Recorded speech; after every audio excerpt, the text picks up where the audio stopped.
Mesdames et messieurs, soyez les bienvenus à ce programme de mentorat organisé par African Rebirth, qui est une organisation panafricaine. L'intégration régionale réelle en Afrique est le dernier recours, bien sûr, de stabilité et de consolidation de la paix. C'est sur ce thème que va se baser notre débat de cet après-midi dessus. Mesdames et messieurs, comme vous le savez, déjà nous avons invité pour vous des hautes personnalités pour éclairer notre antenne par rapport à ce thème. Je suis Lucien Agégué, béninois. Je suis le coordinateur de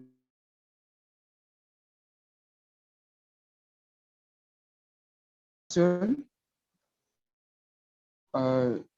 ce soir. Mais avant de continuer,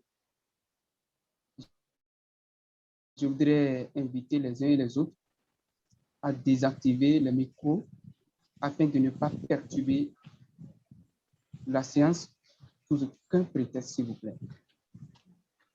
Et comme je le disais, je ne serai pas seul, je suis avec Madame Dative Owemana. Elle est burundaise, directrice du chapitre francophone de African Rebirth. C'est avec elle que nous allons accueillir nos éminents panélistes de cet après-midi. Madame Owemana, vous êtes là? Oui, je suis là. Bonsoir. Bonsoir. Soyez la bienvenue. Me recevoir. Vous avez la parole. Ouais. Parfait. Merci beaucoup, Monsieur Lucien Agégué, Monsieur le coordinateur. Et merci beaucoup à tous les participants pour ce programme. Et un spécial merci à nos panélistes. Alors, sans toutefois tarder, on m'a déjà présenté. Je suis Dative Owemana, burundaise et directrice du chapitre francophone à African Rebirth. Et c'est un honneur ce soir de vous avoir, vous panélistes, mais aussi vous participants, jeunes leaders de pays africains. Voilà, alors aujourd'hui, on a des panélistes spéciales. Je vais demander à tout le monde de désactiver le microphone, s'il vous plaît. Merci. Voilà, alors je disais qu'aujourd'hui, on a des panélistes un peu spéciaux parce que nous avons avec nous un ex-président, ce qui est quelque chose de très merveilleux. On n'avait pas encore eu d'ex-président ou de président à Africa, non, plutôt dans le chapitre francophone, donc c'est un honneur. Alors aujourd'hui, nous avons 3 panélistes. Et le premier, c'est son Excellence Sylvestre Ntibantunganya. Il est ex-président de la République du Burundi, mais aussi il est écrivain, auteur du livre La démocratie piégée. C'est un très bon livre et je vous le recommande à la jeunesse africaine. Et deuxièmement, nous sommes avec Madame Manel Ben Amar. Elle est tunisienne, elle est chercheuse en droit et politique de l'Union africaine. Et elle est aussi conseillère juridique du NAFBL qui vise à encadrer et réintégrer les ex-prisonniers. Elle est aussi coordinatrice Nasser Youth Movement Tunisia. Voilà, et en troisième lieu, nous sommes avec Monsieur Liloudini Danitot, qui est spécialiste et analyste des opérations de paix, sécurité et développement. Il est aussi assistant personnel du directeur général d'un cabinet d'investigation. Donc, mesdames et messieurs, chers leaders, vous comprenez qu'aujourd'hui, on est avec des panélistes spéciaux et je vous invite vraiment à les écouter, à ouvrir vos oreilles, à écrire parce que je suis sûre qu'on aura une très, très belle expérience avec eux. Voilà, merci beaucoup. Sans toutefois tarder, je vais accueillir nos panélistes et je vais leur donner maximum 1 minute à 2 pour la présentation. Et puis, nous allons direct commencer avec nos questions pour ce soir. Merci beaucoup. Et nous allons bien sûr commencer par Son Excellence, Monsieur Bandung Gagna. Est-ce que vous pouvez nous entendre? Bon, je ne sais pas si vous m'entendez, moi je vous entendais bien. Oui, nous vous entendons, mais la vidéo est désactivée. Vous pouvez activer Ah, votre vidéo. alors, ok. Et maintenant? Oui, c'est parfait. Nous pouvons bien vous voir. Bienvenue, monsieur. Ok, très bien, merci beaucoup. Je salue tout le monde.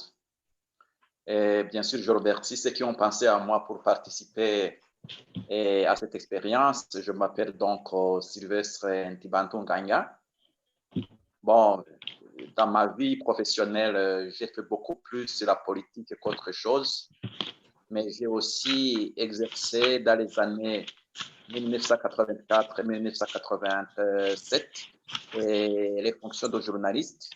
Et puis après, alors j'ai évolué en politique depuis jusqu'à aujourd'hui. Franchissant un peu d'autant tous les échelons, j'ai été ministre des Affaires étrangères ou des Relations extérieures. J'ai été un député, j'ai été même représentant de l'Assemblée nationale et j'ai été même président de la République. Et cela en ayant 3 ans de 1993 à 1996. Aujourd'hui, je suis un ancien président, jouissant de mon statut d'ancien président comme le prévoit la Constitution dans notre pays. Parfait. Merci beaucoup, Monsieur le Président. C'est vraiment un honneur de vous avoir. Franchement, là, je crois que les autres vont bien m'aider à le dire, mais c'est un très grand honneur de vous avoir. Et merci d'être avec nous. Voilà, avec la présentation, nous allons continuer avec Madame Manel. Est-ce que vous êtes là? Vous nous recevez? Oui, bien sûr, je suis là. Bonjour tout le monde. Tout d'abord, je tiens à remercier Monsieur le fondateur et le président de African Rebirth pour l'invitation et surtout pour le choix innovant du sujet qui est un sujet innovant, est un sujet d'actualité et qui nécessite vraiment beaucoup d'interventions. Je tiens aussi à remercier Son Excellence l'ex-président de la République du Burundi, ainsi que Monsieur Lilou Dini. Je suis très, très contente d'être parmi vous. En fait, je me présente Mélène Ben Amer, 26 ans, tunisienne, étudiante chercheuse en master de recherche droit et politique de l'Union africaine au sein de la faculté des sciences juridiques, politiques et sociales de Tunis, Université de Carthage. C'est un master inédit, il est original en son genre. C'est le premier master dans l'Afrique et dans le monde, donc vous êtes les bienvenus. Tout le monde pour postuler au sein de ce master. Je vous invite tous de postuler. Voilà, donc je suis la conseillère juridique et la cofondatrice d'une organisation non gouvernementale, donc appelée Second Chance, qui vise à réintégrer et encadrer les ex-prisonniers dans la vie socio-économique. Voilà, merci. Merci beaucoup, Madame Manel. C'est vraiment un honneur aussi d'être avec vous. Merci beaucoup d'avoir accepté de travailler avec nous, de partager votre expérience avec la jeunesse africaine. Là, nous allons passer à Monsieur Damitol Dini. Bienvenue, monsieur. Bonsoir à tous. Toutes mes admirations et mes considérations également à son excellence, ex-président de la République de Burundi. Je tiens également à remercier le président fondateur de African Rebirth et également mon collègue Ben Amer pour avoir accepté également de partager ce panel avec ma personne et avec l'excellence Monsieur le Président. Je suis Lilou Dini Dabitot, togolais d'origine et vivant sur la terre togolaise également. Je suis nanti d'un master professionnel en paix, développement et citoyenneté après un cursus en licence de sciences biologiques. Je suis également spécialiste des affaires civiles des opérations de maintien de paix de l'Institut Poti Peace Operation Training Institute. Et au-delà de ça, j'exerce comme fonction d'assistant personnel du directeur général d'un cabinet d'investigation judiciaire et de créance à l'ONU. Donc, je suis en fin de contrat CDD. Et très bientôt, je vais me lancer pour d'autres opportunités, surtout internationales. Merci. Merci beaucoup, Monsieur Damitot. Merci, Monsieur, Son Excellence, Monsieur le Président. Merci à Madame Manel pour votre présentation. Et nous allons direct entamer avec notre thème d'aujourd'hui. Tout le monde je suis sûre que tout le monde connaît déjà le thème, que ce soit nos chers panélistes, que ce soit les participants, parce que c'est la raison pour laquelle nous sommes ici aujourd'hui. Alors, notre thème aujourd'hui, ce soir, ça sera l'intégration régionale réelle en Afrique. Est-ce le dernier moment de stabilité et de consolidation de la paix? Alors là, il y a deux thèmes qui reviennent. Il y a la consolidation de la paix, mais aussi il y a l'intégration régionale. Alors, j'aimerais demander à nos chers panélistes. Alors, d'abord, il faut qu'on comprenne les thèmes dont on est en train de parler, ce que ça veut dire. Selon vous, c'est quoi la consolidation de la paix, mais aussi c'est quoi l'intégration régionale? Donc, on veut vraiment avoir les définitions de ces termes ou le sens de ces termes avant d'entamer avec les questions qui sont un peu plus profondes par rapport à notre thème. Nous allons commencer avec Son Excellence. Bienvenue.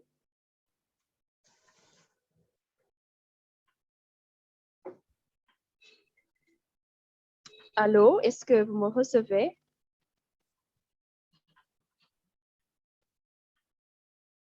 Allô, est-ce que vous m'entendez?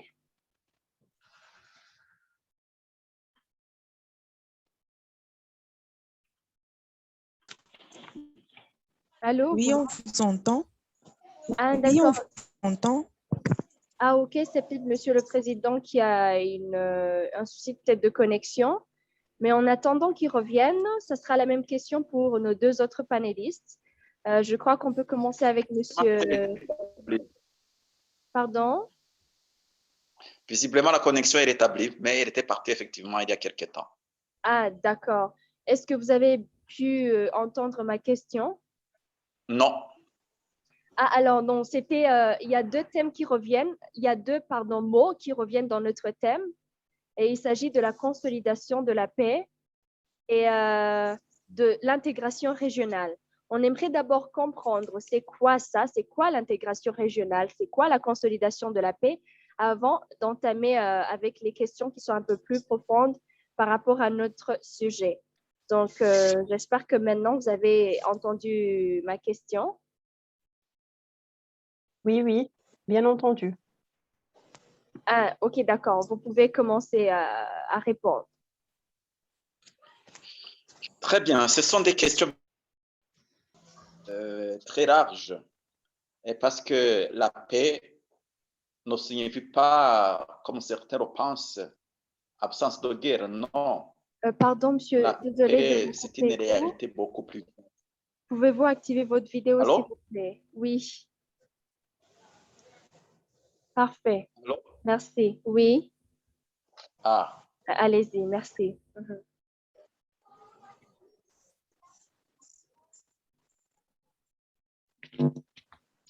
Maintenant, c'est bon, vous pouvez commencer. Il y a vraiment un problème. Ça va maintenant, vous pouvez répondre. Allô? Oui, ça va mieux maintenant, vous pouvez répondre.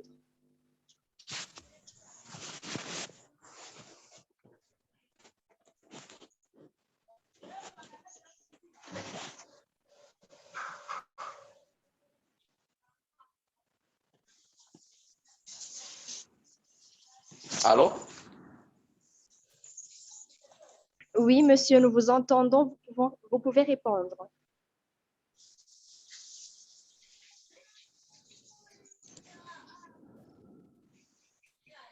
Ok. Pour gagner du temps, je crois que Madame Manel, vous pouvez déjà répondre à la question. Et puis, quand il sera de retour, il va suivre. Bienvenue, Manel. Merci, je vous remercie. Est-ce que vous pouvez activer votre vidéo? Oui. Vous m'entendez? Oui, très bien. Ça va? Ah, très bien, merci. Donc, l'intégration régionale et la consolidation de la paix. Oh, Moi, j'aimerais bien vidéo, poser... s'il vous plaît. Désolée, pardon, je ne vous entends pas. Votre vidéo, on aimerait que vous entendez vous activez votre vidéo. J'ai pas compris. On aimerait que vous activiez votre vidéo, qu'on puisse vous voir. Ah, oui, oui, bien sûr. En fait, j'ai pas beaucoup de lumière. Ah, ok, d'accord. Non, il n'y a pas de... J'ai pas beaucoup de... Non, oui, Vous me ça voyez va. comme ça? Oui, C'est ça bien? va. Oui, c'est Ah, bien. ok, Oui. Mhm. d'accord. Bonjour tout le monde. Donc, en parlant de l'intégration et de la consolidation de la paix, j'aimerais bien poser une question avant d'entamer ces deux sujets. En fait, est-ce que l'Afrique est réellement prête à une intégration réelle? Donc, c'est une question qui me vient souvent dans la tête, personnellement, après des recherches et des articles lus. Donc, bien évidemment, l'Afrique, comme tout autre continent, a besoin d'une intégration. Donc, l'intégration et le régionalisme n'est pas un phénomène nouveau en Afrique, mais en fait, c'est désormais un phénomène mondial. Parlons de l'intégration d'une façon spécifique. Donc, l'intégration peut se revêtir à plusieurs aspects. Par exemple, l'aspect politique, l'aspect économique, l'aspect juridique aussi, et quoi d'autre? Donc, voilà, donc c'est ces trois aspects qui sont les aspects fondamentaux de l'intégration. Pour moi, personnellement, je vois que l'intégration aussi peut peut-être donc peut avoir plutôt deux volets qui sont de très grande importance, celui de l'économie et qui sont donc qui reflètent plutôt les communautés économiques régionales, qui sont 8. Parmi eux, on a l'UMA, l'Union du Maghreb arabe, et par exemple la CEDEAO. Donc, il y a 8 communautés économiques régionales. Parlons de l'intégration politique. Ici, je voulais dire que l'intégration politique, en fait, nécessite la volonté politique des États africains, c'est-à-dire nécessite la diminution des souverainetés des États africains pour avoir une politique commune. Voilà, donc quand vous avez donc l'Union africaine, il est inspiré par le modèle de l'Union européenne. Donc, si on compare l'UA par l'UE, donc on trouve que l'UE, plutôt l'Union européenne, les pays de cette union ont décidé de diminuer un peu de leur souveraineté pour créer une politique commune et pour créer un marché économique commun et une monnaie commune comme l'euro. Donc, comme exemple. Voilà. Concernant la consolidation de la paix, juste pour répondre un peu plus vite, donc la consolidation de la paix, nous, en Afrique, on a un organe qui est chargé de la paix et de la sécurité en Afrique, c'est qui est le Conseil de paix et de sécurité. Et on a aussi des instruments comme l'agenda 2063 et l'acte constitutif de l'UA et la Charte africaine des droits de l'homme et des peuples.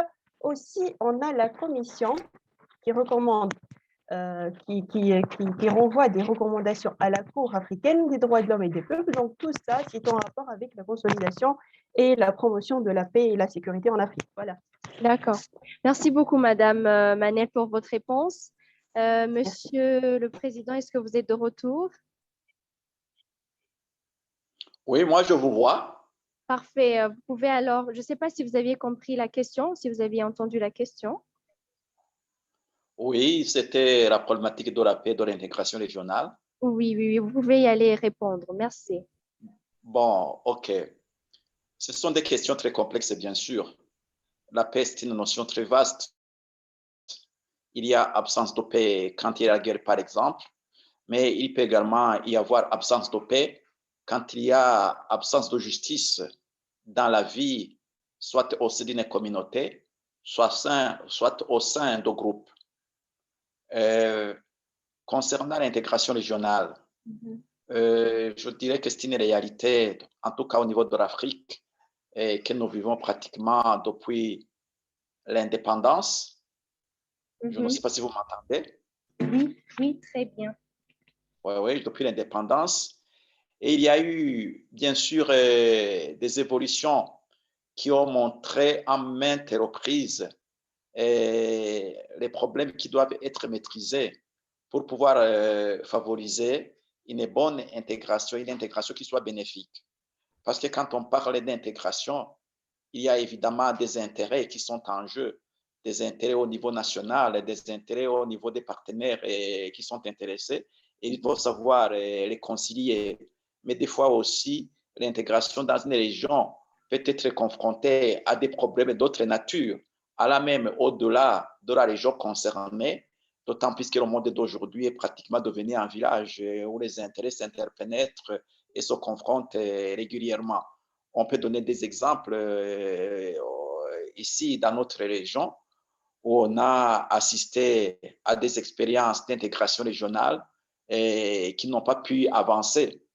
Et je ne parlerai pas beaucoup de ces exemples parce que visiblement les autres ne les connaissent pas. Mais s'il s'agit de développer, on pourrait montrer comment, par exemple, la communauté économique des pays des Grands Lacs n'a pas pu avancer. On pourrait montrer comment la communauté de l'East African Community a également connu des problèmes dans les années 1960 et 1970 et essaie de se relancer aujourd'hui. Ce sont donc toute une série d'intérêts qu'il faut savoir concilier, savoir bien organiser pour réussir une intégration à la faveur des peuples et non à la faveur des gouvernements. Oui. Merci beaucoup, Monsieur le Président, pour votre réaction.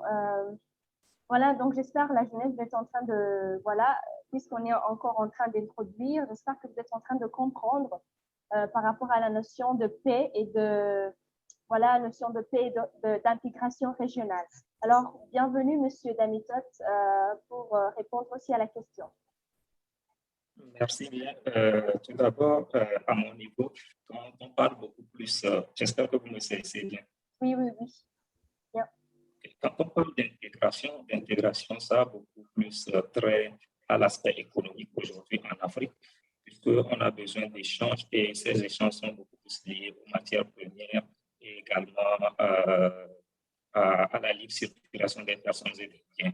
Maintenant, quel est en fait l'intérêt de cette intégration? Le premier intérêt, c'est en fait de favoriser la concurrence et l'efficacité entre États. Et cette concurrence n'est pas une concurrence qui doit être non loyale, mais une concurrence qui doit se faire de façon bilatérale et multilatérale. En second lieu, il y a également à ce que, avec cette affaire d'intégration, à favoriser beaucoup plus les débouchés commerciaux pour les jeunes entrepreneurs et tous les entrepreneurs du continent. Maintenant, nous sommes sans savoir que l'Afrique a connu une transition de la dictature vers la démocratie. Et quand nous nous rappelons un peu de l'histoire coloniale, les États n'ont pas été créés juste au hasard. Ces États ont été d'abord créés sur papier et ont été transposés sur le territoire. Ce qui a fait qu'aujourd'hui, d'autres peuples qui n'étaient pas en mesure de vivre ensemble sont obligés de cohabiter ensemble. Cette intégration-là est beaucoup plus facilitée et ça a été facilité par le royaume qui était là, par exemple, le royaume du Ghana, qui s'est beaucoup plus élargi vers celui du Mali également. Et ça a créé, au fait, des frontières tampons au lieu des frontières qui sont considérées au niveau occidental aujourd'hui comme des murs. Maintenant, si nous allons sur l'aspect de la consolidation de la paix, aujourd'hui, la consolidation de la paix est perçue comme un concept d'ensemble. Ce concept d'ensemble-là, ça englobe également non seulement les efforts de transformation, mais également les efforts de réponse aux alertes rapides. Et un travail de représentation doit être fait. Maintenant, peut-être pour développer un tout petit peu, il faut atteindre une paix durable par l'intégration régionale. Ça, c'est une nécessité. Et ce progrès est nécessaire principalement dans 4 domaines critiques que nous aurons le temps de développer quand nous allons poursuivre. Merci. Oui. Merci beaucoup, M. Damitot. Et puisque vous avez parlé de voilà, la nécessité de s'intégrer pour avoir la paix, là, on va un peu plus développer sur la relation entre ces deux concepts. Alors, la relation entre la consolidation de la paix et l'intégration régionale. Est-ce qu'on a vraiment besoin de s'intégrer régionalement pour avoir la consolidation de la paix dans un pays où on n'en a pas besoin. On aimerait vraiment entendre les avis de nos panélistes. Et nous allons commencer par Son Excellence, Monsieur l'ex-président. Est-ce que vous me recevez?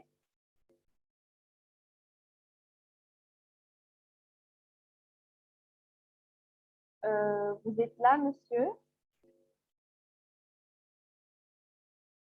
Je crois qu'il n'est pas prêt.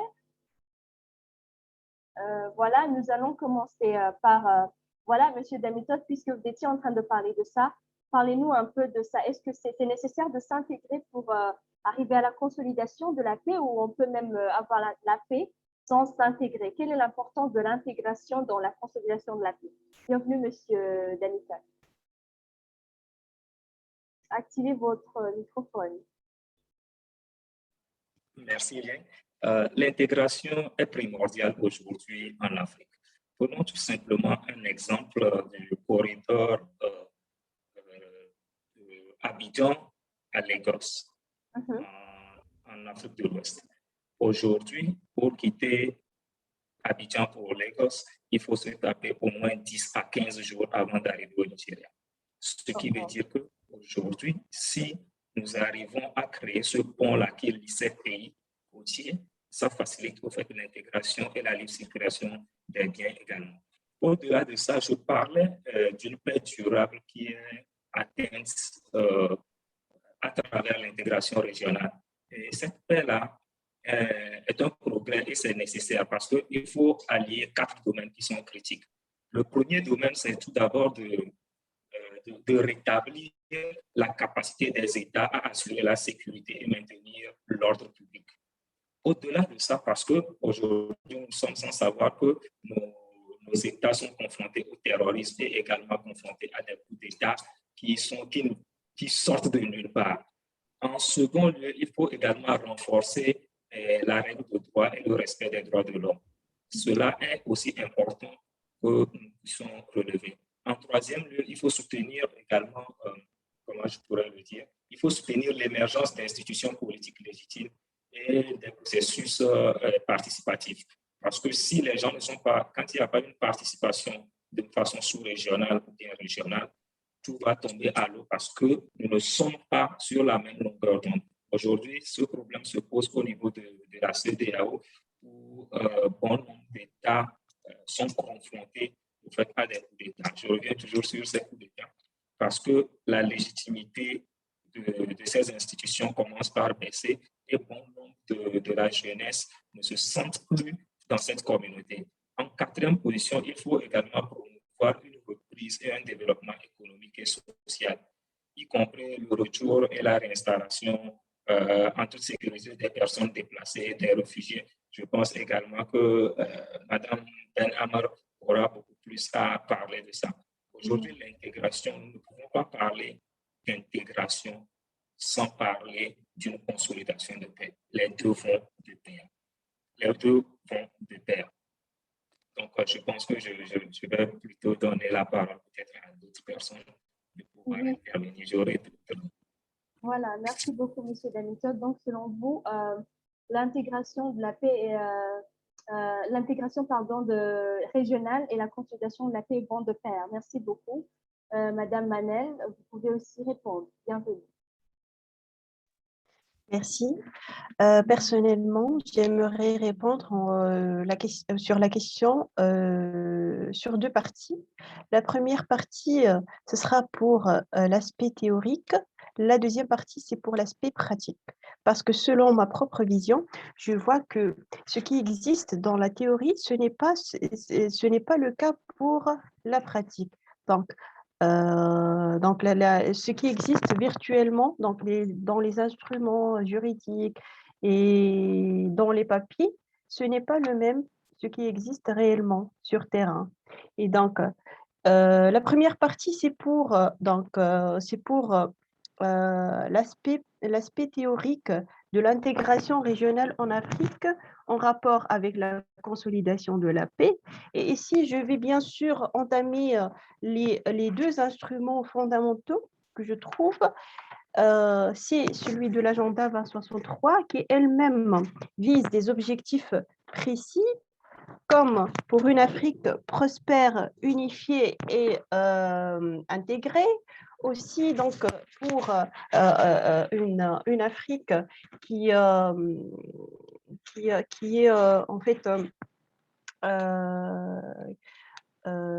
qui a un peuple ou des peuples, des pays africains démocrates. Donc, c'est ça. Et donc, l'acte constitutif aussi qui prévoit la même chose, donc qui prévoit la promotion et je pense dans l'article 3 de l'acte constitutif de l'Union africaine qui prévoit aussi la promotion et la protection et la sécurité dans l'Union africaine. Donc, ça, c'est ce qui existe théoriquement. Donc, c'est bien, on a des instruments juridiques, ils sont là, mais il manque juste la pratique. Il manque juste de passer à l'action, de passer au plan pratique, et donc ce qui n'existe pas. Sur le plan pratique, j'aimerais bien donc parler sur un instrument qui est chargé de maintien de la paix et de la sécurité en Afrique, qui est nécessairement donc, le Conseil de paix et de sécurité. Donc, bien sûr, comme j'ai dit tout à l'heure, c'est ma propre point de vue, en fait.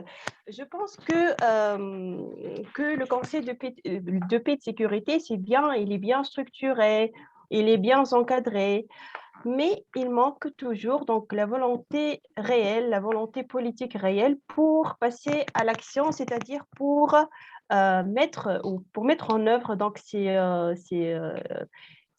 objectifs ou pour atteindre les objectifs visés par l'agenda 2063, par l'acte constitutif de l'UA et par le Conseil de paix et de sécurité lui-même. Voilà. D'accord. Merci beaucoup, Madame Manel, pour le partage de votre expérience. En tout cas, j'espère que la jeunesse est en train d'apprendre. J'aimerais savoir si Monsieur le Président est de retour. Allô, est-ce que vous êtes là? Ok, je crois qu'il n'est pas encore là, mais on va direct aborder l'autre question, une autre question que l'on va poser à nos panélistes. Et la question, par rapport à la deuxième question, on a compris que c'est vraiment, je dirais que c'est nécessaire l'intégration régionale est nécessaire pour arriver à la consolidation de la paix dont on est en train de parler. Alors, j'aimerais que nos panélistes nous partagent cette fois-ci ce qu'ils pensent être le rôle de la jeunesse dans la consolidation de la paix et l'intégration régionale. Est-ce que la jeunesse a sa part? Est-ce que la jeunesse peut contribuer à quelque chose pour avoir une réelle intégration régionale en Afrique afin d'avoir cette consolidation de paix-là dont on est en train de parler? Et pour cette question, nous allons commencer avec Madame Manel. Bienvenue. Merci, je m'excuse, je n'ai pas pu entendre donc la question. Est-ce que vous pouvez répéter? Je m'excuse. Oui, bien sûr. Et bien sûr, la question était, qu'est-ce que vous pensez être le rôle de la jeunesse dans l'intégration régionale réelle en Afrique pour avoir cette paix dont on est en train de parler? Quel est le rôle de la jeunesse? Ou est-ce que les jeunes Africains, les jeunes leaders, est-ce que nous avons quelque chose à donner, nous avons quelque chose à faire? Est-ce que nous pouvons apporter notre pierre à l'édifice? Comment le faire en tant que jeunes? Bien évidemment, bien sûr, et c'est la raison pour laquelle on est là aujourd'hui. On fait ce séminaire et on a choisi ce sujet. Voilà, donc, bon, la jeunesse, c'est un sujet qui est trop vague et qui nécessite un webinaire lui-même. Bon, je trouve et je pense, selon ma propre vision, bien sûr, toujours, donc que les jeunes ont un impact et un potentiel très intéressant qui reflète non pas seulement donc, une vision d'intégration et de coopération et de consolidation de la paix et de sécurité, mais aussi il peut passer à l'action elle-même. Donc, on peut passer du bas au haut, c'est-à-dire du peuple vers le haut, vers le gouvernement, et pas le contraire. Parce que maintenant, nous vivons le contraire. On attend toujours le gouvernement qui prend un pas en avant. On attend toujours donc des initiatives des gouvernements des pays africains. Mais nous, les peuples, nous, les jeunes Africains, on peut faire ça. On peut atteindre nos objectifs et on peut faire ça avec la solidarité, avec la coopération et avec l'intégration réelle, l'intégration de la politique, l'intégration des religions, l'intégration des nationalités. Et on peut donc faire tout ça, voilà. Aussi, il y a un point qui est très, très important qu'il faut le connaître. C'est de parler de l'intégration économique et son rapport avec la consolidation de la paix. Parce que l'Afrique peut engendrer une promotion de paix et de sécurité si le niveau de vie des citoyens est parfait. Et dans ce cas-là, je parle de la création d'un marché économique africain commun et on peut énoncer comme exemple la ZLECAf, la zone du libre-échange continentale africaine. L'accord qui est, je pense qu'il est signé à Kigali en 2018 et il est entré en vigueur en 2020.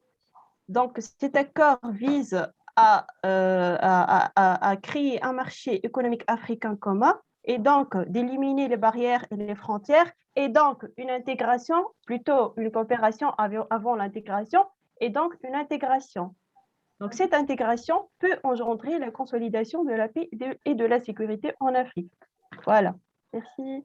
Voilà, merci beaucoup, Manel. Donc, c'est pas seulement l'intégration régionale, mais il y a aussi le concept intégration économique régionale. Et ça, on peut le rencontrer avec la DFA. Merci beaucoup. Monsieur Damitot, bienvenue. Votre micro, s'il vous plaît. Okay. Merci de toujours me le rappeler. OK. Avant de poursuivre la question, en fait, l'intégration devient plus complexe quand nous nous rattachons. Vous pouvez approcher votre micro parce que... OK. C'est bon? Oui, c'est mieux. OK. Je disais que l'intégration devient beaucoup plus complexe quand on le rattache un peu à la consolidation de la paix. Notamment quand Ben Hammad parlait de la ZLECAf, qui aujourd'hui, depuis janvier 2012, avait été suggéré. Les premières phrases de la ZLECAf sont sorties en janvier 2012. Et c'est en janvier 2021 que réellement ça a été mis dans sa forme pratique. Maintenant, là, il y a de cela quelques jours, ils ont lancé une plateforme, le Pan African Payment and Settlement System, et ce système qui va vraiment favoriser les échanges au niveau de la jeunesse et des jeunes entrepreneurs. Comment ce système fonctionne? Aujourd'hui, quelqu'un qui est dans la zone CEDEAO, un jeune entrepreneur dans la zone CEDEAO, qui doit envoyer de l'argent peut-être en Afrique du Sud pour faire des achats, ou soit au Madagascar pour faire des achats. Il n'a plus besoin de convertir son fonds CFA en dollars et maintenant du dollar en francs malgaches. Automatiquement qu'il a son franc CFA, ce franc CFA est automatiquement converti en francs malgaches pour éviter au fait les petites commissions qui s'ajoutent lors de la conversion des devises. Aujourd'hui, avec ce système, l'Afrique va économiser 50 milliards de dollars pour une année. Okay. Ce qui veut dire que c'est vraiment un bénéfice, c'est vraiment une opportunité pour les jeunes. Aujourd'hui également, si nous prenons des exemples comme EcoBank, ce sont des banques panafricaines qui militent pour l'intégration. Aujourd'hui, EcoBank a été créé, si je me rappelle très bien, en 1985 au Togo. Et aujourd'hui, EcoBank se retrouve dans près de 36 pays africains, avec plus de 20 000 employés, mais seulement avec 11 millions de clients, alors que nous sommes à presque 400 millions d'habitants en Afrique. Aujourd'hui, il y a aussi une façon de comment cette jeunesse-là pourrait accélérer l'intégration régionale africaine. Et il y a un certain nombre de questions sur lesquelles les jeunes doivent se poser.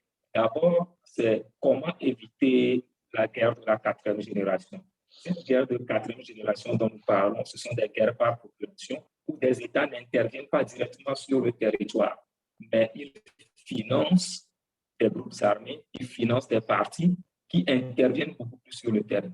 Maintenant, revenons au rôle de la jeunesse dans cette intégration. Comment cette jeunesse pourrait-elle plutôt profiter de... Oui. Nous vous entendons mieux quand vous avez votre micro. Oui, comme ça. Ok, d'accord. Toutes mes excuses. Je disais que la jeunesse a gagné si cette jeunesse milite beaucoup plus à éviter les guerres de quatrième génération qui sont aujourd'hui sur la table. Et ce sont des guerres qui sont des guerres de procuration où les États extérieurs n'interviennent pas directement dans les conflits dans les pays.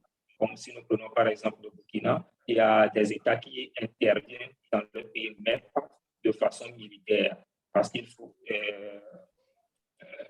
ils offrent du financement à certains groupes également. Ils offrent des financements à des ONG. Aujourd'hui, les ONG deviennent encore beaucoup plus dangereux pour les États, plus que les groupes djihadistes, parce que ces ONG deviennent une passerelle pour pouvoir financer également le terrorisme dans certains États. Maintenant, comment accélérer cette intégration régionale par la jeunesse? Tout d'abord, il faut que la jeunesse se pose des questions la première est d'avoir une vision. Les Africains trop célébrer des promesses. Les Africains aiment trop célébrer des promesses parce que nous nous rappelons très bien que les présidents africains s'étaient réunis pour pouvoir discuter sur la filière du coton. Et cette filière du coton, ils se disaient que chaque année, ils allaient se retrouver pour augmenter la transformation du coton qui était entre 2-3% à 10%. Mais force est de constater qu'après 10 ans, les chefs d'État ne se sont jamais revus pour faire le point.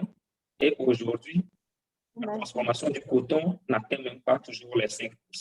La deuxième des choses est la gouvernance, comme je l'ai dit, parce que cette gouvernance passe par nos chefs d'État et également par la veille citoyenne des organisations de la société civile et des jeunes de façon générale. Le troisième aspect va porter un peu plus sur le financement. Et ce financement, les jeunes doivent chercher ce financement parce que je me pose la question de savoir si nos banques reçoivent du financement des banques centrales et que c'est à un taux, je dirais, de 1%, et qu'au même moment, ils octroient cela à la jeunesse à un taux peut-être de 7%. Ça, il y a beaucoup de questions à se poser. Et maintenant, il ne faut pas que la jeunesse ait peur de la compétitivité. Parce qu'aujourd'hui, l'Afrique, 80% des activités économiques en Afrique sont, je dirais, dans l'informel. Et seuls 20% sont dans le formel. Aujourd'hui, nous lançons la ZLECAf, mais cette ZLECAf est menacée parce que d'autres sont en train de transformer. Mais nous sommes seulement à 20% pour pouvoir concurrencer quel marché. Autant de questions à se poser. Merci. Oui. Oh, merci beaucoup. Mais quand même, donc, nous comprenons que la jeunesse aussi a sa part. Hein? La jeunesse aussi a sa part dans l'intégration régionale, mais aussi la consolidation de la paix. Monsieur le Président, je vois que vous êtes revenu. Est-ce que vous êtes là?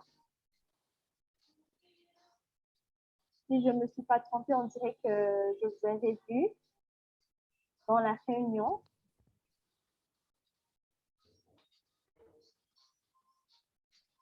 Allô, monsieur, est-ce que vous m'entendez?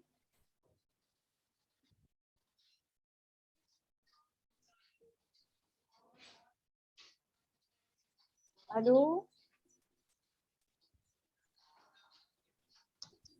Le président n'est plus là. Il n'est plus là. J'ai cru le voir. Peut-être que je me suis trompée, d'accord. Voilà, d'accord. Merci beaucoup, cher panéliste. Il vient d'arriver. Monsieur le Président, est-ce que vous me recevez? Oui, je vous reçois, mais vraiment, il y a des problèmes sérieux. De connexion, oui. Oui, oui, tout à fait. Et puis, la voix ne sort pas correctement, même au niveau des autres intervenants. Ah, d'accord. Donc, je vous propose de désactiver la vidéo. Comme ça prend une petite connexion. D'accord? Oui.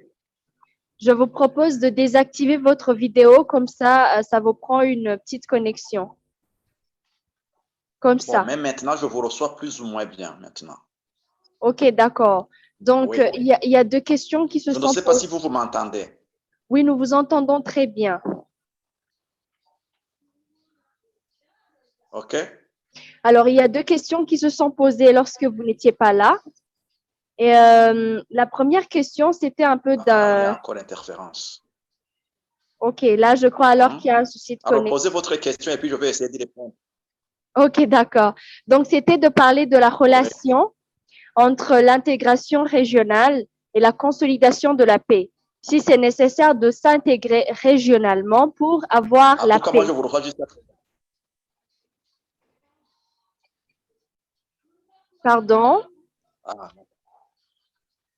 C'est de nouveau partir. Je ne vous entends pas maintenant. Je vous vois, OK. mais je ne vous entends pas. OK, donc c'est-à-dire qu'il y a un problème de connexion alors. Mhm. Est-ce que Alors, maintenant posez vous... votre question. Maintenant, je vous entends. D'accord, donc c'est quoi la Oui. relation entre l'intégration régionale et la consolidation de la paix? Est-ce que nous avons besoin de s'intégrer pour avoir la paix? Maintenant, vous m'entendez? OK, là, je crois qu'il y a vraiment un souci de connexion. Donc, on va peut-être continuer. Oui. L'expérience OK, OK. Oui, en allez-y. Afrique en général, comme dans notre... Ah bon? Non, allez-y, répondez.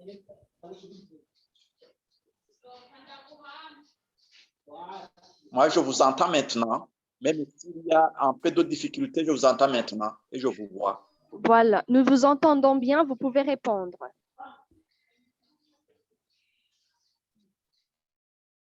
OK?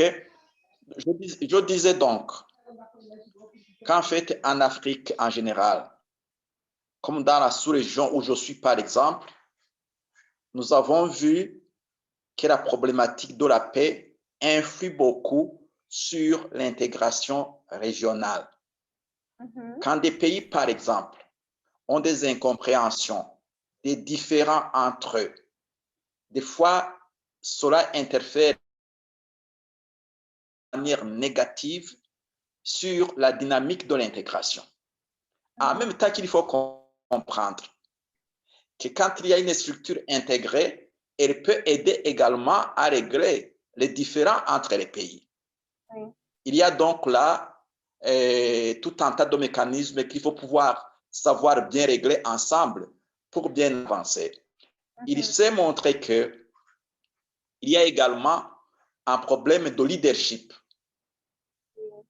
Des leaders qui se comprennent bien pour les besoins, pour les objectifs qu'ils poursuivent dans l'intégration. S'il y a par exemple dans une structure intégrée des objectifs quelque peu contradictoires, évidemment, ils pèseront négativement sur la dynamique de l'intégration. Je ne sais pas si vous m'entendez. Oui, très bien.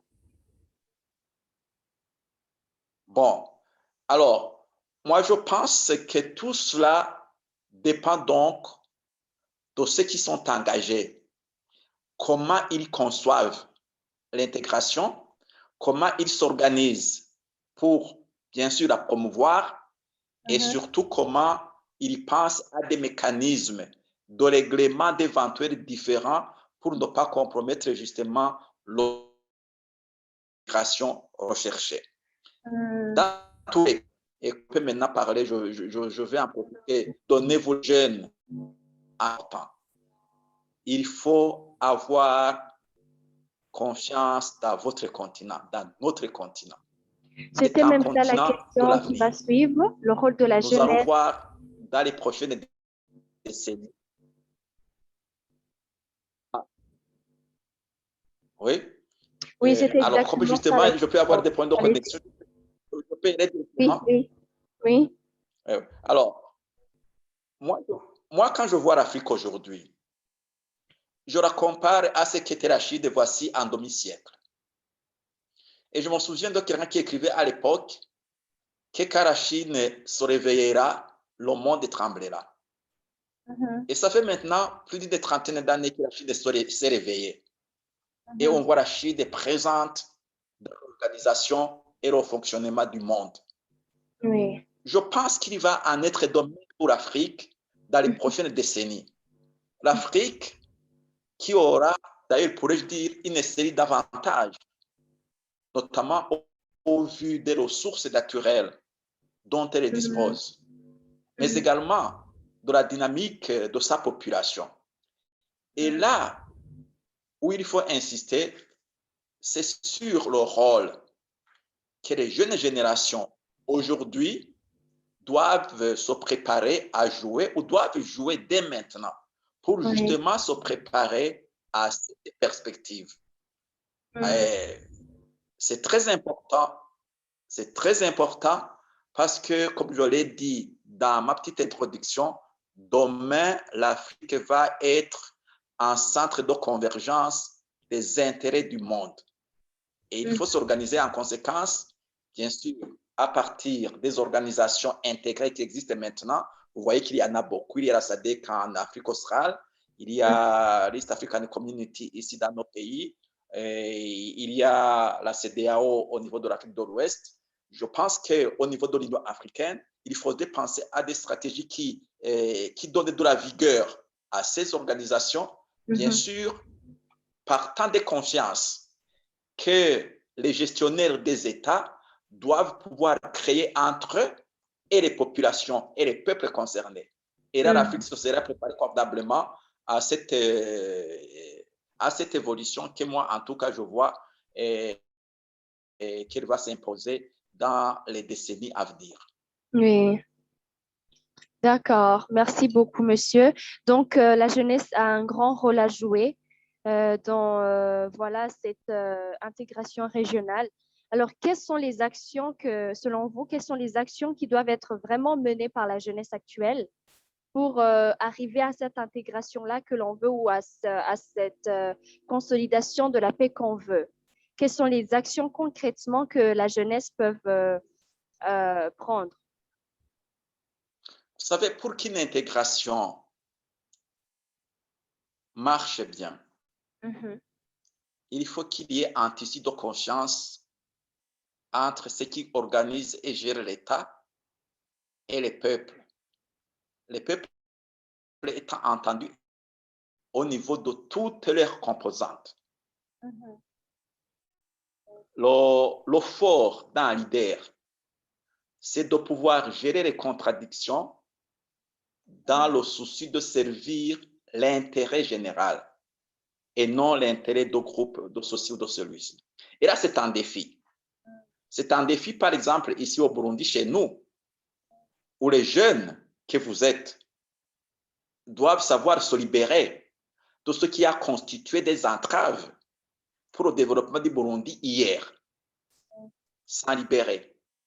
S'en libérer pour se considérer et agir comme des citoyens burundais et non comme des hommes burundais se définissant par rapport à des origines ethniques, entre guillemets, ou à des autres origines d'une communauté pouvant être définie comme religieuse, comme je ne sais quoi encore. Ça, c'est de un. Savoir aussi qu'il ne faut pas s'enfermer sur soi-même. C'est justement le besoin, encore une fois, d'intégration. Il faut s'ouvrir à sa région, s'ouvrir au monde, se préparer en conséquence. Et là, on peut dire qu'il y a encore une fois ici une responsabilité de nos États. Est-ce que nos États préparent conséquemment les jeunes pour cela? Est-ce que les jeunes, vous sentez la stratégie que les États mettent en place? J'ai écouté hier cette rencontre des jeunes Africains à Montpellier avec le président français. J'ai senti beaucoup de frustration. J'ai perçu beaucoup d'insatisfaction.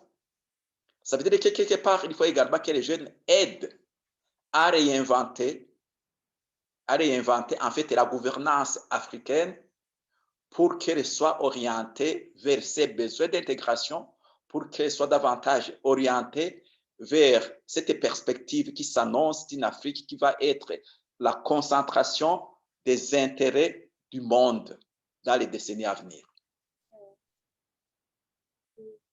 Oh, merci beaucoup, Monsieur le Président. C'est vraiment très, très riche.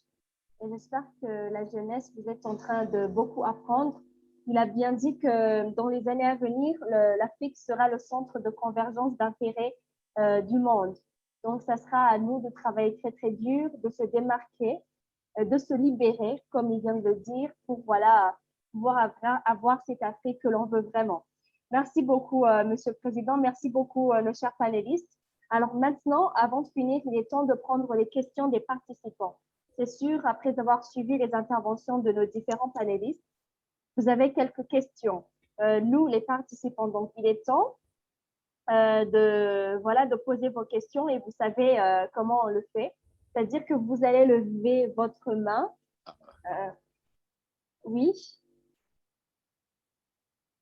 Ok, j'ai cru entendre quelqu'un vouloir parler. Voilà, donc vous allez lever votre main. Si vous avez une question par rapport à l'intégration régionale et à la consolidation de la paix, on va prendre quelques questions avant de finir parce que vous savez que nous devons… Le son sort très mal, encore une fois. Ok, je disais qu'il est temps pour les questions. Donc, les jeunes, levez vos mains pour pouvoir poser vos questions. Nous allons prendre la première question qui est de Monsieur Bolariwa Lanou du Bénin. Bienvenue, monsieur. Bonsoir. Bonsoir. Je tiens déjà à remercier les panélistes pour leur brillante exposition et je remercie aussi mes pairs pour leur présence et vous aussi qui avez assumé aussi de façon impeccable la transition. Et ma question, je crois que je l'adresse plus particulièrement à Mme Manette et qui a parlé de l'agenda de 2063. Et en fait, elle a parlé du côté théorique de cet agenda. Moi, je veux demander, est-ce que, en fait, aujourd'hui, techniquement, on pense que c'est faisable, en fait? On entend mal, s'il vous plaît. Oui, Okay. on a des… Et en fait, ma question est celle-ci. En fait, je la pose plus particulièrement à Mme Manel pour savoir si, en fonction, en fait, elle a parlé de l'Union africaine. Est-ce que on pense aujourd'hui que techniquement, c'est faisable, en fait, d'avoir une organisation comme l'UA qui est censée, en fait, établir un certain ordre, un certain développement, mais qui est dépendant de d'autres institutions ailleurs, quoi. Parce que, en fait, vous savez, l'Union africaine est une institution à part entière, mais qui n'a pas vraiment les financements qu'il faut et qui dépend aussi d'autres organisations. Est-ce que dans ce sillage-là, c'est possible? Parce que celui qui vous donne de l'argent, il va attendre forcément un certain nombre de choses de vous. Est-ce que ces choses-là sont forcément dans nos intérêts? Et l'autre chose aussi, c'est qu'en fait, aujourd'hui, on a parlé de la jeunesse, le rôle de la jeunesse pour l'intégration et la consolidation de la paix. Non, mais moi, je pense aujourd'hui qu'il y a un problème crucial qui se pose au niveau de la jeunesse. Aujourd'hui, on parle déjà de nos dirigeants. Est-ce que nos dirigeants nous donnent l'exemple adéquat pour pouvoir assumer la relève? Et sinon, déjà, par exemple, ne nous donnent pas l'exemple. Est-ce que l'éducation aujourd'hui que nous recevons en Afrique, que ce soit des éducations professionnelles ou que des éducations en termes de rapport personnel ou en termes on appelle de savoir-vivre, est-ce que cette éducation, est-ce qu'on a une éducation de qualité pour pouvoir en fait assumer la relève, pour pouvoir vraiment porter l'Afrique vers qu'on appelle l'échelle, le niveau supérieur suivant. En fait, c'est ça en fait ce que j'ai comme pression en fait à poser. Merci. Oui. J'espère que la deuxième question est adressée à qui? À tout le panel qui le sent. Ok, d'accord. On va prendre une deuxième question et puis nos panélistes vont répondre. Et la deuxième personne qui a levé la main, c'était Djibod Bena. Monsieur Djibod?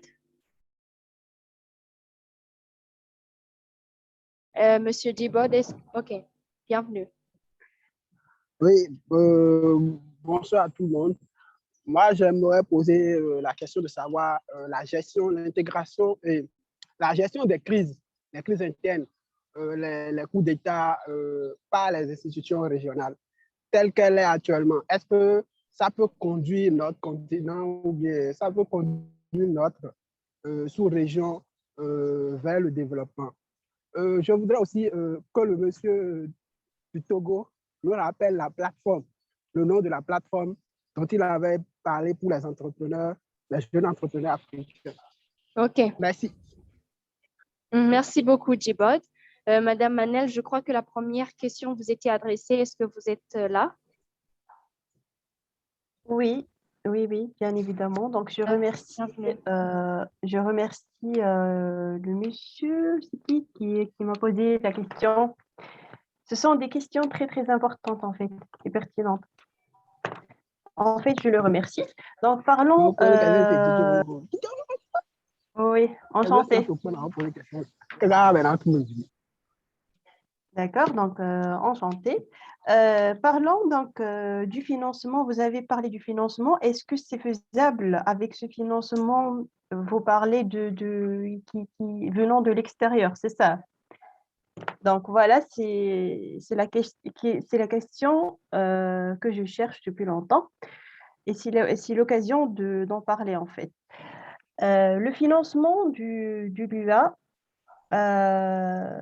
est dépendant de l'extérieur. Ça, c'est vrai. Donc, on peut parler d'une ingérence économique, c'est-à-dire d'une intervention économique. Oui, ça, c'est vrai. Mais ce qui nous concerne ici comme des jeunes, c'est de n'attendre pas les financements de l'extérieur, mais c'est de travailler. C'est de travailler en tant que des jeunes internes. Chacun d'entre nous peut travailler de sa propre place et de donner le maximum. Donc, c'est ça c'est ça le but, en fait. Bon, le financement donc, de l'Union africaine, comme j'ai dit, donc, dépend de l'extérieur, mais on peut financer le budget de l'UA par les propres pays africains, c'est-à-dire 100% financement africain. Donc, il y a toute une réforme institutionnelle de l'Union africaine qui prévoit donc la taxe Kabaluka de 0,2 sur les importations. Si on applique cette règle, ça va être 100% financement interne. Concernant les hauts dirigeants, donc la question des hauts dirigeants, donc oui, c'est vrai, il n'y a pas donc de soutien de la part des dirigeants. Oui, c'est vrai. Ça, c'est ma propre point de vue, en fait. Je ne sais pas si vous êtes d'accord, mais je dis toujours, il faut éviter la victimisation et de travailler dur, jour et nuit, pour atteindre des objectifs communs. Et voilà. OK. Merci beaucoup, Madame Manel, pour votre réponse. J'espère que M. Boula Riwa, vous avez eu des réponses. Est-ce que, Monsieur le Président, vous êtes encore là? Vous nous entendez? Je crois qu'il est... OK. Oui, vous êtes là?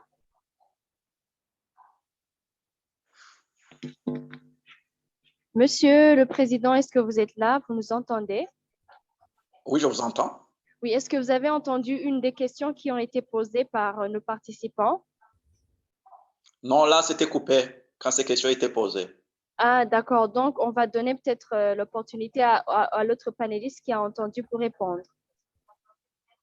Oui, Monsieur c'est plus juste. Monsieur Damitat, bienvenue. Merci. Tout d'abord, je voudrais rebondir sur quelque chose avant de continuer avec les réponses aux questions. Et quand on a parlé, Son Excellence a parlé aujourd'hui de l'Afrique dans quelques années qui sera une plateforme tournante de tous les investisseurs de par le monde. Aujourd'hui, sachant que l'Afrique reporte 45% des matériaux du monde et c'est aujourd'hui une pizza au 21e siècle pour tous. Et que l'extérieur va vouloir s'accaparer, soit tirer?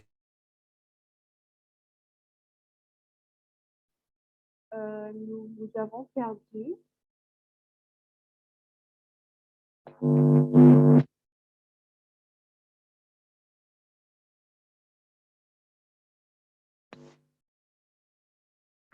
Allô? Je crois qu'on a perdu notre panéliste. Peut-être que la connexion est mauvaise. Est-ce que je suis la seule à ne pas l'entendre? Ou bien vous... Non, les gouvernements aujourd'hui, quand nous parlons aujourd'hui de l'éducation de qualité, aujourd'hui, il y a l'éducation scolaire et il y a l'éducation de la société. Nous avons une éducation, un programme éducatif qui est mis en place par les ministères, les gouvernements. Mais à nous de chercher le complément pour pouvoir sortir du lot. Si on veut être élu, il ne faut pas seulement qu'on apprenne vraiment du gouvernement, soit du programme qui a été mis comme cursus scolaire. Il faut aller au-delà de cela. Parce qu'aujourd'hui, les organisations internationales sont en train de mettre en ligne plein de certifications de cours. Nous pouvons nous former. À la base, si je prends mon exemple, à la base, j'avais voulu faire les relations internationales. Mais il n'y avait pas d'école de relations internationales au Togo. J'ai dû opter pour faire la biologie. Mais dans mon cursus de biologie, je me suis spécialisé dans les opérations de maintien de paix. Monsieur Demitot, pouvez-vous approcher encore un peu votre micro? Parce que ici, vous entendez. OK. C'est bon? OK. Je disais, il ne faut pas que la jeunesse attende que l'on leur fournisse selon leur vision. Personnellement, j'ai commencé mon cursus universitaire avec la biologie, alors que j'avais une vision pour les relations internationales. Mais au cours de mon cursus de biologie, je me suis spécialisé principalement au niveau des opérations de maintien de paix.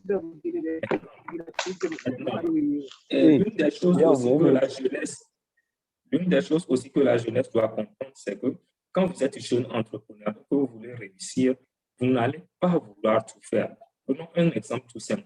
Quelqu'un qui produit des galettes et au même moment, cette personne veut être... Monsieur, désolé, en fait, nous vous entendons mal. Est-ce que c'est possible que vous enlevez les écouteurs pour parler et vous les portez pour écouter? C'est bon? Oui, je crois que c'est mieux, oui. Oui. Ok, d'accord. Comme je le disais, tout jeune qui est entrepreneur aujourd'hui et qui voudrait, prenons un exemple tout simple, qui produit des galettes. Aujourd'hui, la jeunesse africaine, nos jeunes entrepreneurs ont cette manie. Qu'est-ce qu'ils font? Ils veulent être des fournisseurs de matières premières, ils veulent être des producteurs, ils veulent être en même temps des transformateurs. Mais pourquoi ne pas se mettre en synergie alors que d'autres personnes qui disposent par exemple, quelqu'un qui produit des galettes et quelqu'un qui fournit de la farine. Allez chercher de la farine chez quelqu'un, produire de la galette et chercher un autre partenaire qui va vous faire l'emballage.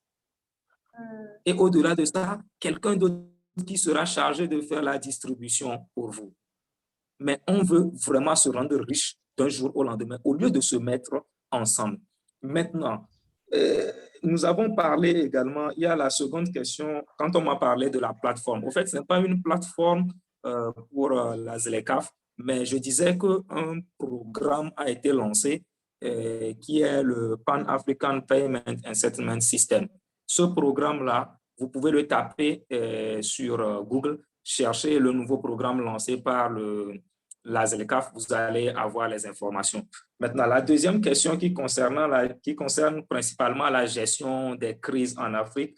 Vous savez, en Afrique, chaque État est souverain. Et aujourd'hui, l'Union africaine, même si un président décide de faire un coup d'État constitutionnel, l'Union africaine n'a aucun pouvoir de refuser à ce pays de changer sa constitution. Parce que l'État, le gouvernement est souverain et l'Union africaine n'a seul devoir que d'observer l'évolution. Et c'est en cela qu'intervient la diplomatie préventive. Quand on voit qu'il y a des mouvements, notamment quand il y a eu des élections dans notre pays, au Togo, où il y a eu des mouvements de gauche à droite, nous avons eu des émissaires de la CEDEAO qui étaient là. Donc, en fait, l'Union africaine n'a pas ce rôle, n'a pas ce pouvoir d'intervenir directement en ce qui concerne la constitution d'un pays, mais peut soutenir ce pays-là à travers des émissaires et à travers également des conseils. Donc, c'est ce que je voudrais également ajouter. Merci. Merci beaucoup, Monsieur Damitot, pour vos réponses. Je vois deux autres mains levées et nous allons prendre la question de Monsieur André Nizeimana. Bienvenue, monsieur. Et bonjour à tout le monde. Bonjour. Et merci d'abord pour les invités. Et moi, j'ai des petites questions. La première, je voudrais savoir, on a dit que les États africains, dans les États africains, il y a des communautés. Et on peut parler de la communauté de l'Afrique de l'Est, communauté de l'Afrique du Sud et d'autres communautés. Est-ce que, comment ces communautés vont... Allô? Oui, allez-y. Comment ces communautés vont progresser avec l'Union européenne? Le rapport qui vont exister entre l'Union européenne et les communautés africaines. Ma deuxième question est...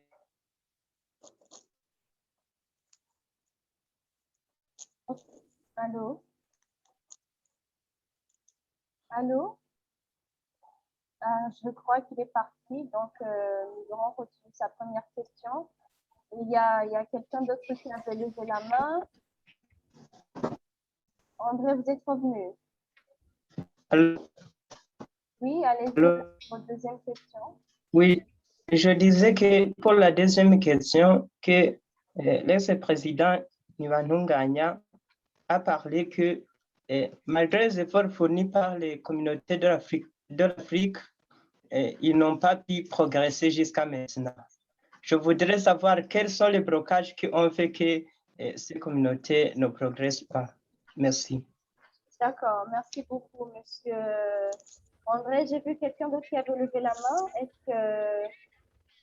Ok, je crois que maintenant il n'y a plus de questions. C'était celle-là, je crois. Alors, donc, nous allons essayer de répondre aux deux questions. Monsieur le Président, est-ce que vous êtes là? Vous nous recevez?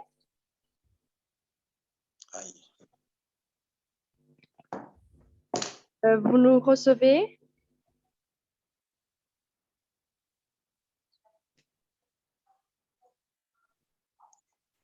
Allô, Monsieur le Président, vous nous recevez?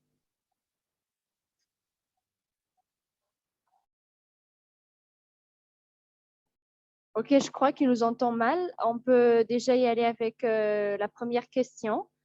Monsieur Damitot, vous pouvez répondre à la deuxième question, à la première plutôt, pardon. D'accord. Merci pour la question.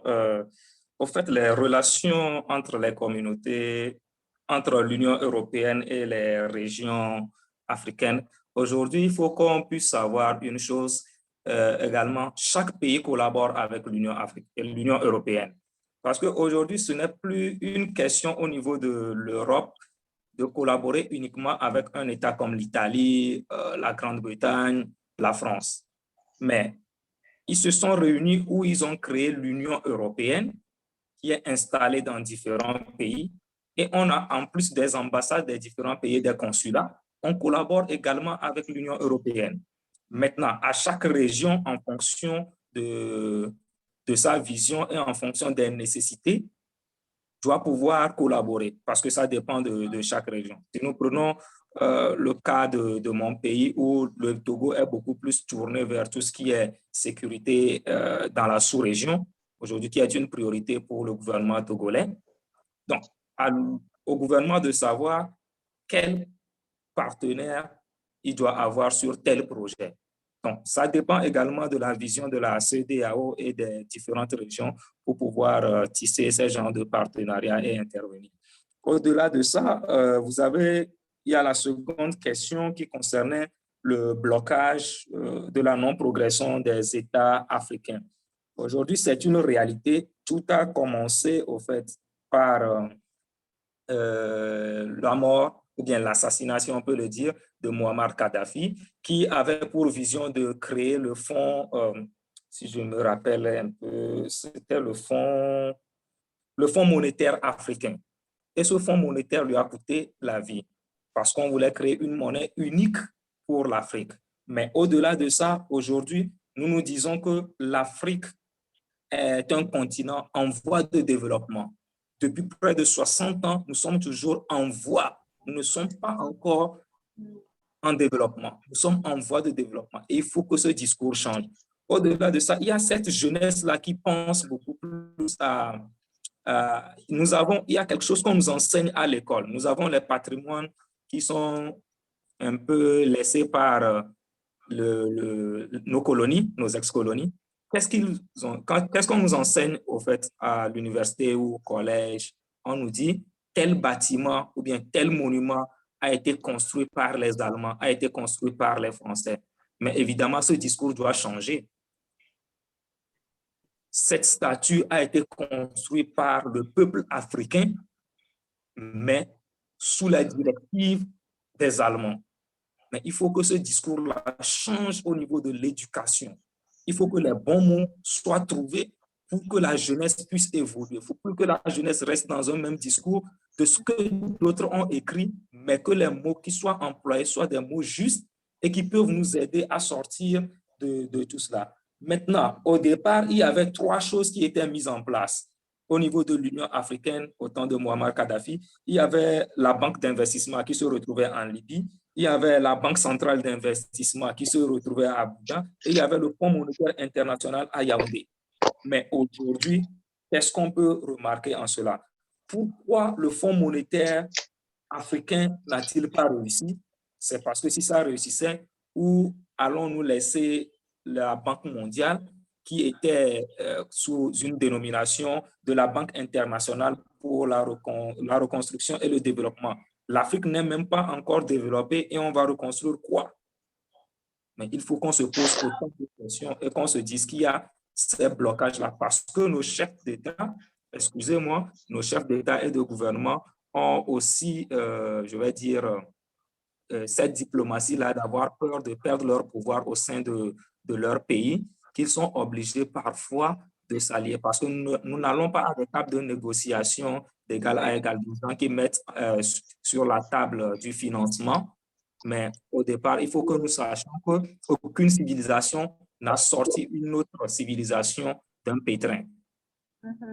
Parce que quand on le fait, aujourd'hui, on parle du Mali, où des mercenaires russes doivent intervenir selon les dernières informations au niveau des journaux.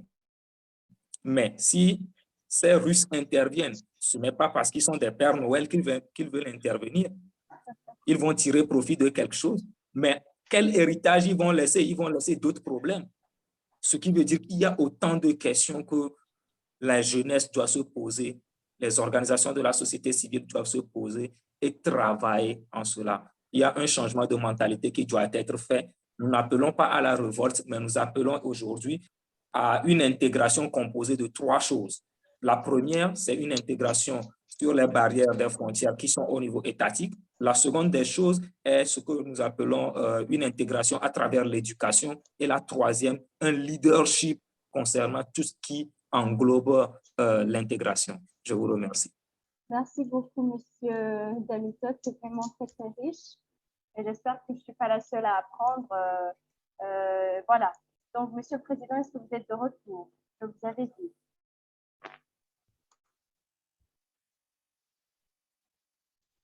Allô, Monsieur le Président?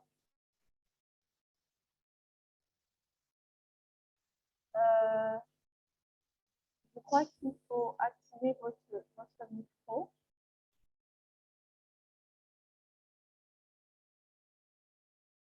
Voilà, donc peut-être que la connexion est encore mauvaise. Nous allons prendre 2 dernières questions et je vais demander à ceux à qui on va accorder la parole de poser une question, s'il vous plaît, parce que le temps nous est compté. Et là, il s'agit de Kana Nel. Il s'agit aussi de Trinitas. On va commencer par Kana. Rapidement, votre question. Bienvenue.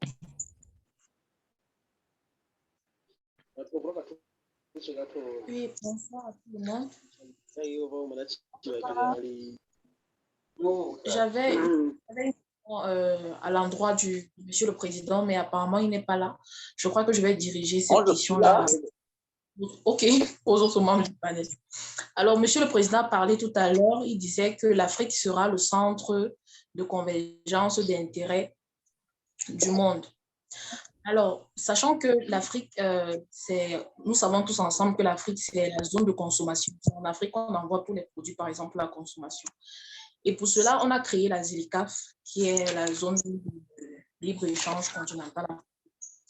La question que je me pose, est-ce que l'Afrique a vraiment beaucoup à offrir pour qu'il y ait des échanges au niveau du continent? Parce qu'on sait très bien qu'il n'a pas beaucoup à offrir. Cette institution-là ne pourra pas marcher. Est-ce que les Européens ne viendront pas inonder ces marchés-là? C'est la question que je me pose. OK. Merci beaucoup. Monsieur le Président, est-ce que vous avez entendu?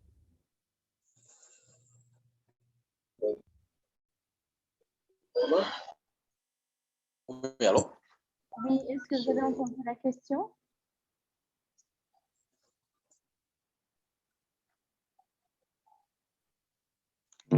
Allô, est-ce que vous avez entendu la question?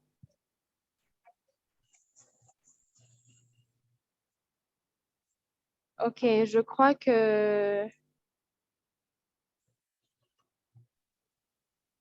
Allô? Oui, est-ce que vous avez entendu la question?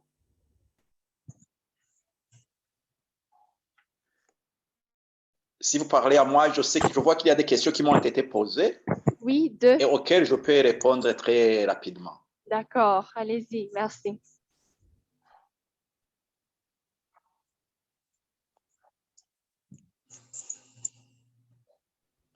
Allez-y, Oui, monsieur, il y a répondez. d'abord la question des blocages. Oui, je peux y aller? Oui, oui. Il y a d'abord la question des blocages qu'il rencontrerait en Afrique. Si on parle des exemples ici que nous connaissons dans notre région, l'exemple de la CPG, par exemple, la communauté économique des pays des Grands Lacs, on voit que le problème majeur était lié aux différends que vivaient les pays membres, et notamment à la fin du XXe siècle, quand on voyait les problèmes qui existaient entre les trois anciennes colonies belges dans la région. Je veux parler de ce qui était appelé le Zaïre à l'époque, le Rwanda et le Burundi. Et vous savez justement que pendant ces moments, ces pays traversaient, et cela a eu des effets extrêmement négatifs sur la communauté économique des pays des Grands Lacs, et qui me semble d'ailleurs avoir beaucoup de difficultés à s'en sortir. Il en a été de même de ce qui était à l'époque l'East African Community, tel qu'elle était composée par l'Ouganda, la Tanzanie et le Kenya. Les différends entre l'Ouganda et la Tanzanie avaient négativement influé sur la vie de la communauté qui s'est relancée voici déjà plus d'une dizaine d'années, avec cette fois-ci l'implication du Burundi et du Rwanda dans la région, et depuis 2 ou 3 ans, je pense, le Soudan du Sud. Et donc, il y a là un préalable pour qu'une communauté puisse vraiment se développer, c'est que les pays qui le composent essayent de trouver des mécanismes qui règlent facilement les différends, au lieu que les différends aient une influence plus forte sur la vie de la communauté. Je ne sais pas si vous m'entendez. Oui, très bien, nous vous entendons. Oui, OK. Oui, oui. Alors, il y a un autre qui posait une question sur ce que j'ai appelé les centres de convergence des intérêts. L'Afrique a beaucoup d'avantages. Il faut justement que si on veut réussir, on identifie et qu'on les gère conséquemment. Le premier avantage, ce sont les populations.